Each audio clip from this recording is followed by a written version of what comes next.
Welcome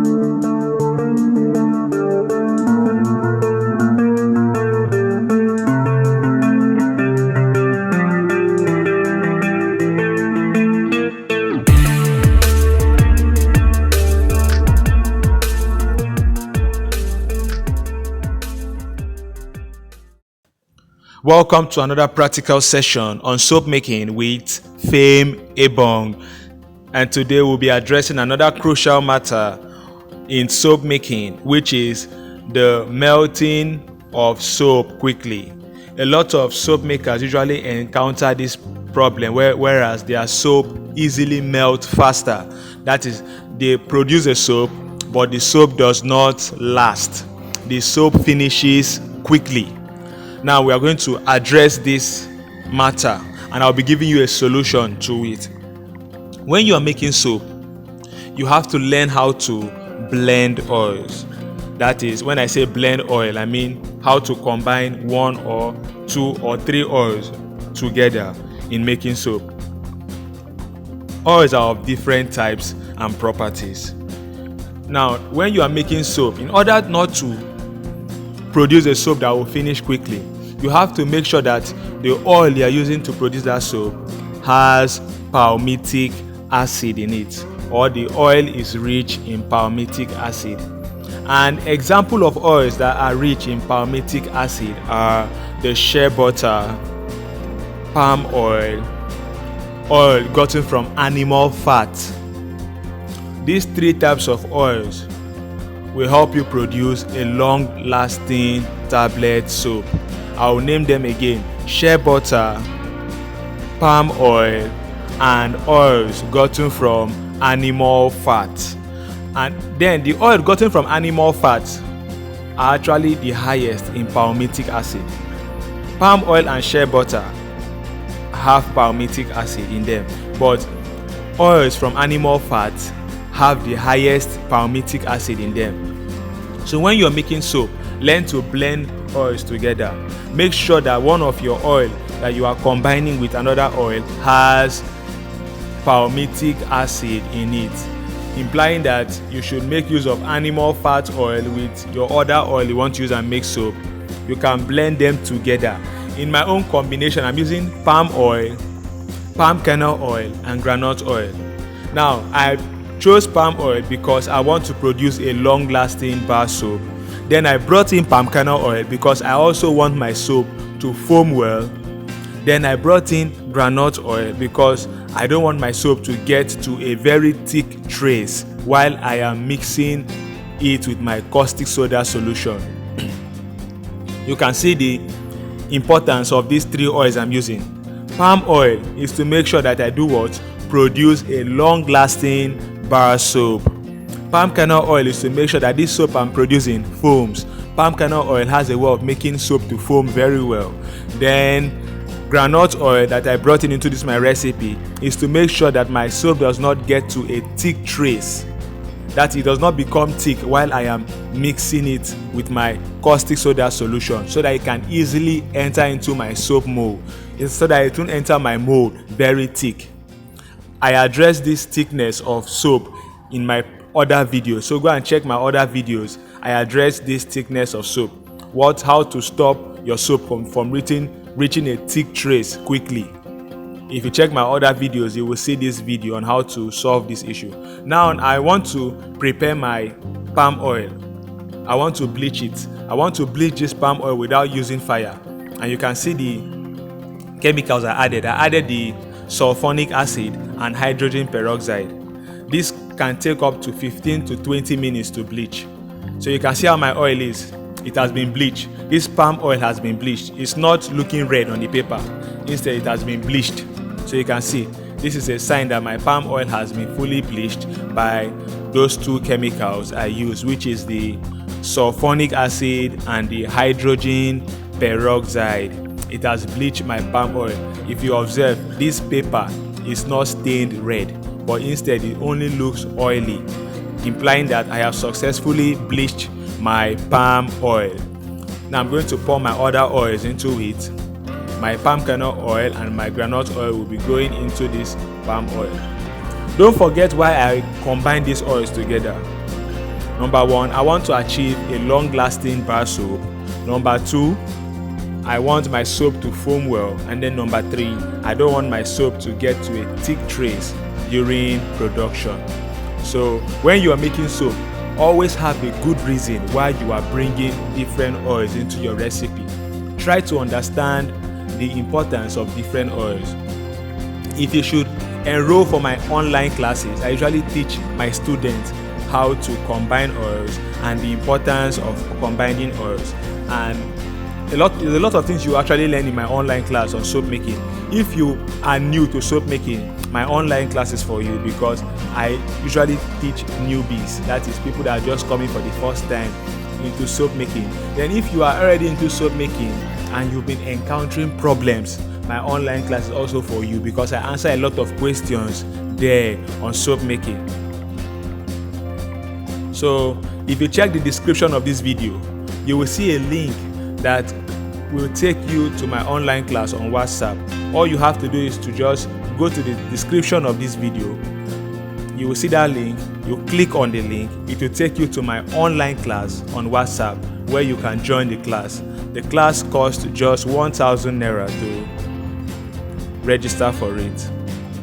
So you can see that right now I have dissolved my caustic soda in water, which is going to form a caustic soda solution.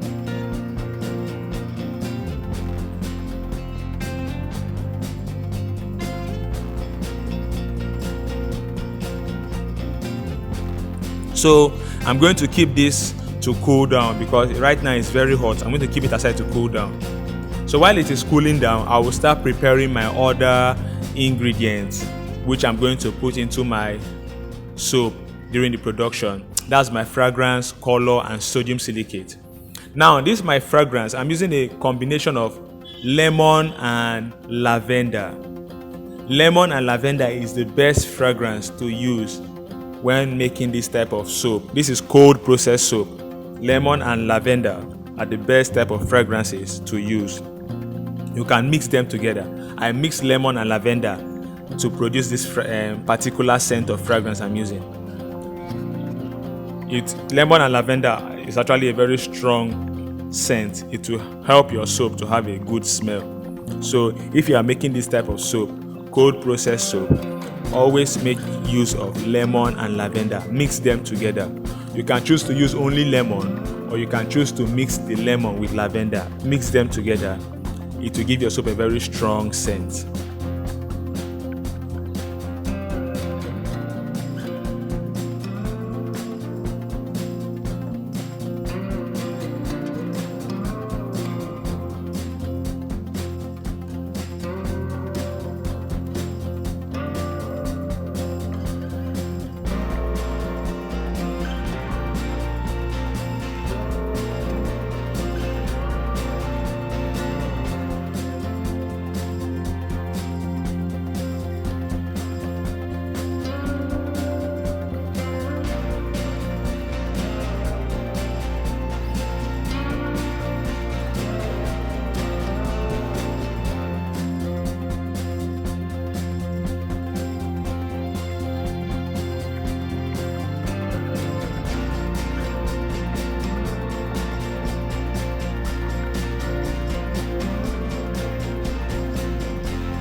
So after 24 hours, my soap is ready to be taken off the mold. I will start taking them out of the mold one after the other. So you can see how it looks like after 24 hours. Very beautiful, and it has a shiny appearance. You can see how wonderful it looks like.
Alright, thank you for watching this video, and see you next time in our next practical video.